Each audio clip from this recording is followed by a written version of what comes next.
Antifa and all the rest of those assholes are not going to bully me. I'm going to Portland and I'm going to Seattle. Tom Homan is very upset with what's happening in Portland. And if you're new here, this is a Portland federal building where federal agents and protesters clash every single night, 24/7, all day, every day, and it looks like a war zone.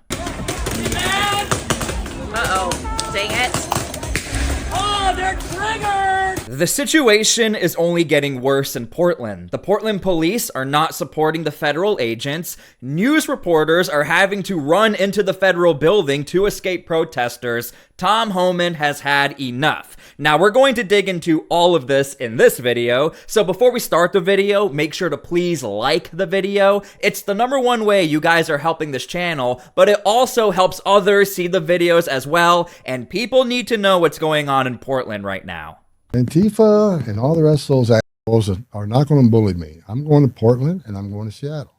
Just like I went to Chicago, like I went to New York. But when I go to Portland and Seattle, it's going to elevate that issue up here. And plus, I want to send a message to men and women of ICE that, hey, I got you six. I know it's tough out here, but we're not forgetting about it. We're going to give you all the resources you need. Okay, that interview was done by Jonathan Cho on X, if you want to go check him out and see some of his other content. Now, if you're new here, this is not an exaggeration that the Portland police are not really supporting the federal agents who are clashing every single night. Even on the Homeland Security website, when you scroll down about federal agents and their personal information being leaked by the protesters, Homeland Security even says Portland prevent local, city, and state police from working with federal law enforcement. Not only does this leave their own communities vulnerable to crime and violence, but it creates an unsafe environment on the ground. So this is why Tom Homan now has to show up to Portland to let his federal agents know, I am here to support you and you will get the resources you need. Just like I went to Chicago, like I went to New York. But when I go to Portland and Seattle, it's going to elevate that issue up here. And plus, I want to send a message to men and women of ICE that, hey, I got you six. I know it's tough out here, but we're not forgetting about it. We're going to give you all the resources you need. Do you have those Portland or Seattle visits set yet? Do you have the dates for those?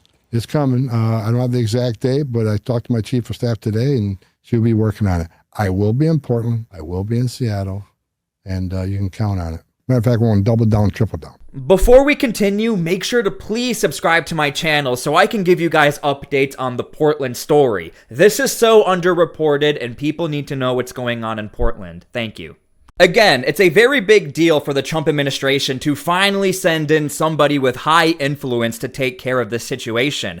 I can't think of another area in the United States that gets attacked every single night, day and night, and the local residents, they're really the ones who are being affected by this.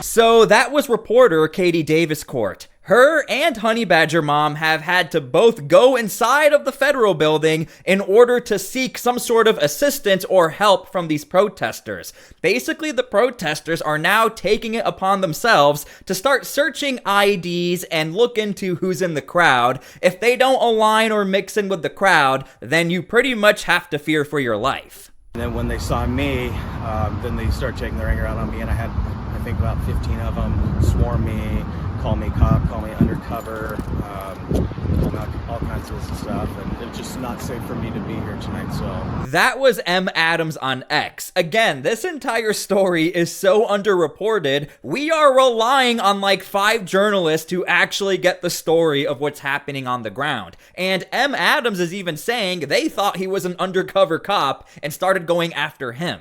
Stop. I hate it. Oh, they got triggered!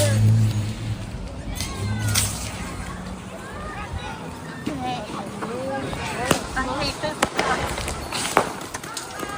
Shit.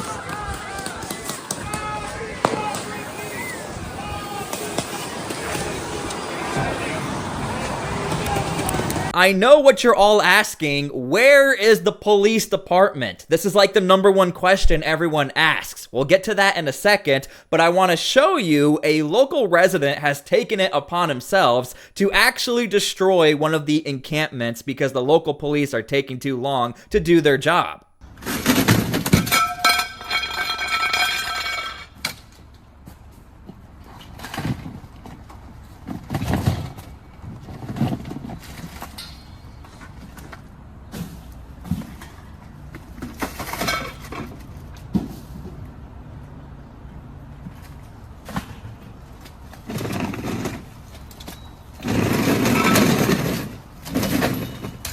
I was able to geolocate where that encampment was. It's literally right around the corner from the federal building. Where this red dot is, that's where the encampment was. Where my cursor is down here, that's where the federal building is. And if you've been following along, you know that these encampments have become a big problem. Basically, a camp will get destroyed and deemed not legal by the city. However, they just moved the camp over an inch and now we are in a new location and the whole process starts over again. Where a camp gets destroyed, move over 1 inch, we have a new camp. Which is why now local residents in the area are taking it upon themselves to destroy these encampments.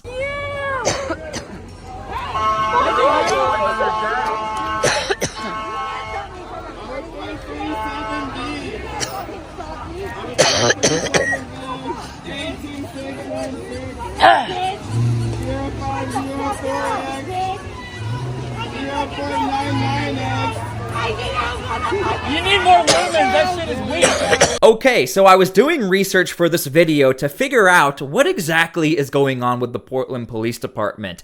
As a police officer, it's literally your job to defend your city and to serve the residents in your city. However, you have an area of the city that's just gone rogue and these protesters can pretty much do whatever they want. It turns out the Portland police are trying to fill vacancies. And here's what I found very interesting in this entire article. Basically, the Portland Police, I think they mean police, they face staffing shortage for several years. A problem that includes factors like retirement, resignations, and a challenging environment for police in the wake of the George Floyd protests. So again, one thing I find rather interesting is that protesters actually is a reason that hiring police for the Portland Police Department is a problem. No, it's not. No, it's not.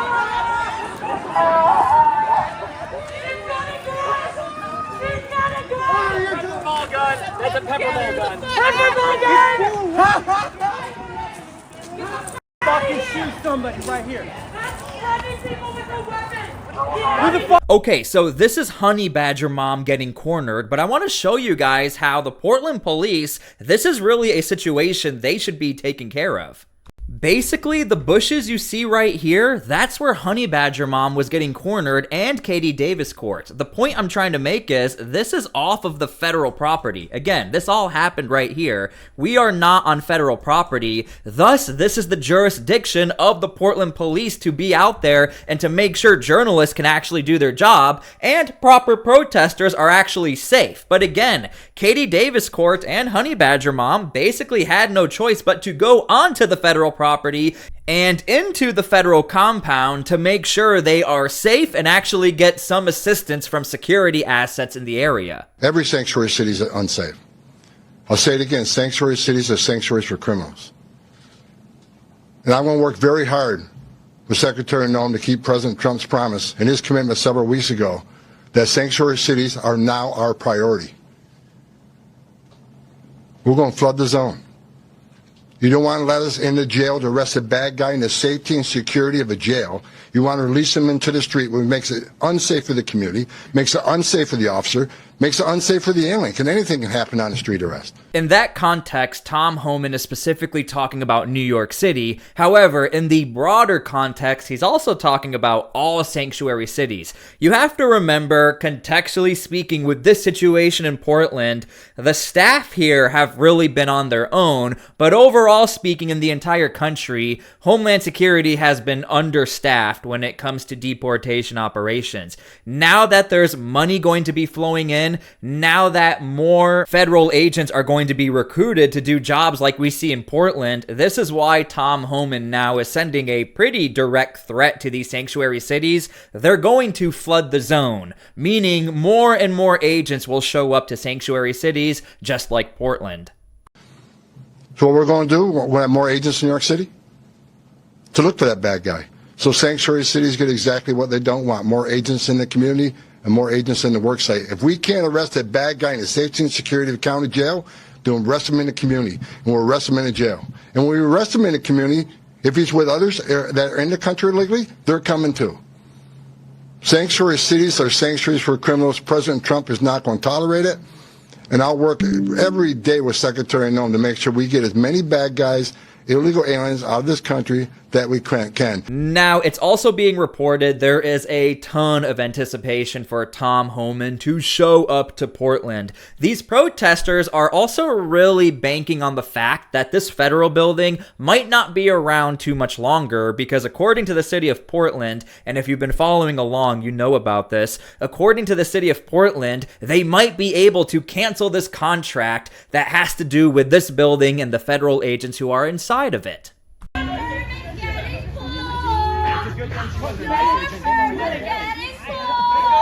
The rally was peaceful, but once the group headed inside, instead of waiting for public comments, they decided to ask the council about the permit head on, and all at once. Agenda item 12 has been pulled from members of City Council. If you do not give us an answer here and now, forcing the council to take a recess and halt the meeting.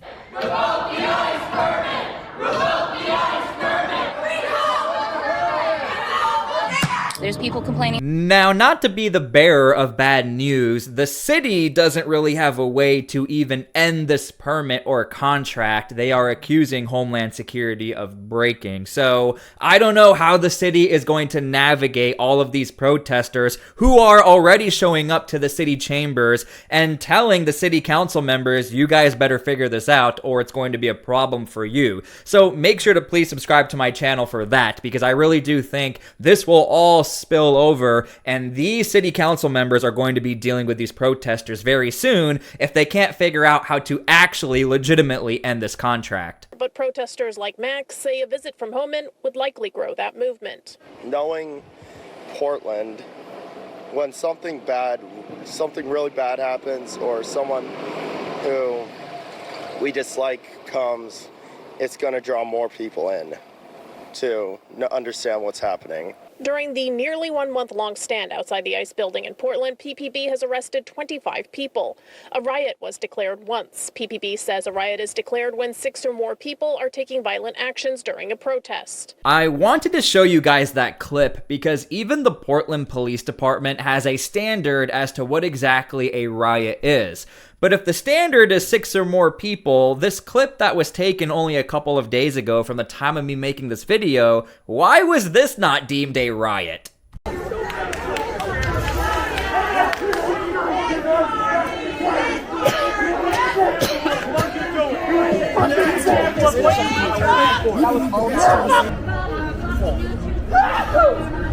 That definitely looked like more than 6 people. But again, for those of you that are following this story, you are well aware that the Portland Police Department, although there are these standards to include a noise ordinance, it's almost as if the Portland residents in the area are quite literally on their own as well. So you have federal agents on their own, and the people who live across the apartments also on their own, which is why there is still an ongoing lawsuit against the city of Portland.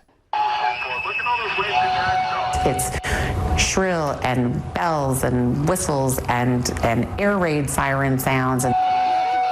This is some of the noise attorney Julie Parrish says her client Cloud Elvengrail has been enduring since protests erupted outside the ICE building near her home. Now Elvengrail has filed a lawsuit against the city, asking a judge to compel officials to take action on the excessive noise that she says was so loud it caused her ear to bleed. Now, I don't have an update on where this case has gone so far. The city is well aware of what's happening, but there is some heavy confidence in favor of Cloud that she does have a case that would most likely go in her favor, mainly because there are enough receipts out there posted by Cloud where she tried calling 911, tried calling the non-emergency line, and there are others in her building who've been asking for help as well, and no help has been showing up. These protesters are still showing up with these very loud megaphones, with fireworks. There are things that are way above the noise code in which the police are supposed to be taking care of, but according to the lawsuit, they're not taking care of it.